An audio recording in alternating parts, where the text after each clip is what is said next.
Hey guys, Eric Fleming here. Got hit with a major rainstorm this morning. Trails are gonna be pretty soggy. Road, pretty wet. Grav, nah. I'm gonna take it indoors today. All right, this is the setup. Indoors bike, Schwinn IC2, complete with Wahoo Speed and Cadence sensors. So I made this video because I've seen a lot of people use the Wahoo sensors on a basic analog spin bike, and that's exactly what I have here. There's no computer that's built into the bike. It's just the speed and cadence sensors, and that's all I'm running. So before I get into the sensors, I want to talk about the bike for a minute. This is the Schwinn IC2.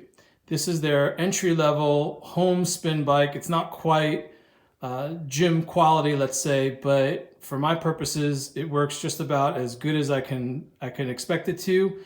It's chain drive, so it has a really authentic feel. Feels like a regular bike. You can see I've installed a flight saddle on there because that's what I run on my outdoors bikes, and it's very comfortable for me.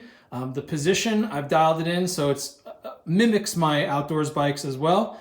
I've taken some time to perfect that. The handlebar setup might be a little bit high. I might have to cut this down eventually to get it a little bit lower in terms of the handlebar drop, but it's super comfortable. And in fact, out of all my bikes that I own, this bike gets the most miles. So I'm the most familiar with it, the most comfortable with it, and this one gets the most action out of everything that I ride. One of the main advantages to running a spin bike like this is the stability. I'm not much of a proponent of stationary trainers or the smart trainers. I've broken a lot of them. I've snapped frames down by the dropout where it meets with the stays. I just don't find that that's a good place to have a fixed point, considering all the power that comes through there. I just don't think that that's the wisest choice. The spin bike, while it has its shortcomings, of course, it's rock solid at the pedals. So you can stand on it, you can go just about as hard as you want, and you'll never risk breaking the frame or breaking the trainer.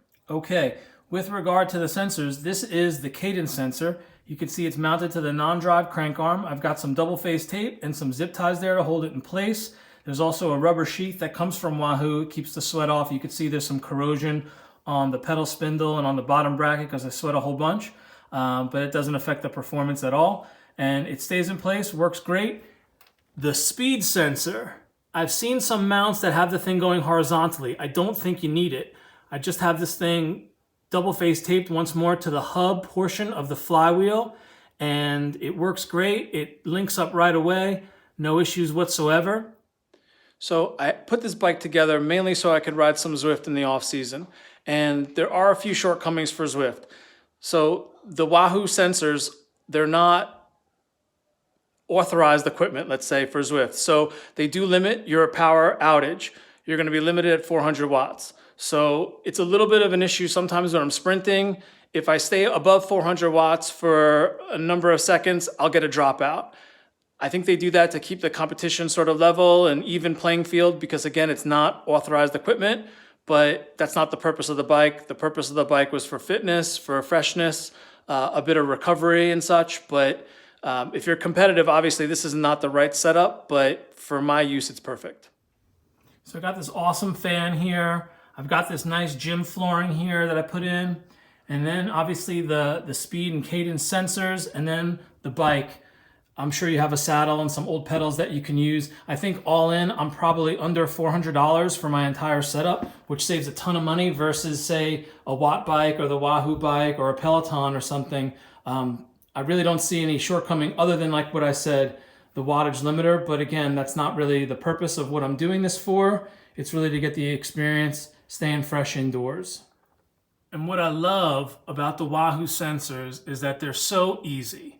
So I just put these on the bike and I jump on, I plug in the Bluetooth on my device. I'm not a tech guy at all, and I do not get paid to use their product. I just like it. I like the simplicity. I like that it's so intuitive, and I'll show you just how easy it is. I'm gonna start pedaling and I'm gonna jump on Zwift and show you just how easy this thing syncs up. Okay, so I'm soft pedaling here. My cadence sensor just picked up. My speed sensor just picked up. Everything is syncing very nicely. About to select my ride and get started. Now you can't see it from the video crop, but I'm pushing out about 100 watts here, just going soft. If I'm to increase the resistance on the bike, that's the same effect as if I'm shifting gears. So that's it. That's my setup for indoors. You could see on a day like today, it's perfect to have. In the winter, it's going to be great. Can keep my fitness, can stay fresh, enjoy. There's so many cool platforms that you can use, whether it's Zwift or full gas or whatever it is that you like. The Wahoo sensors work perfectly. The bike is super stable. At most, maybe I have to do a chain tension every couple of months, but that's the extent of the maintenance. Just keeping the sweat off the bike is really the hardest thing because it gets kind of gross. But other than that, simple. Hope you guys enjoy the video. Remember to like and subscribe to Every Ride is Cool channel.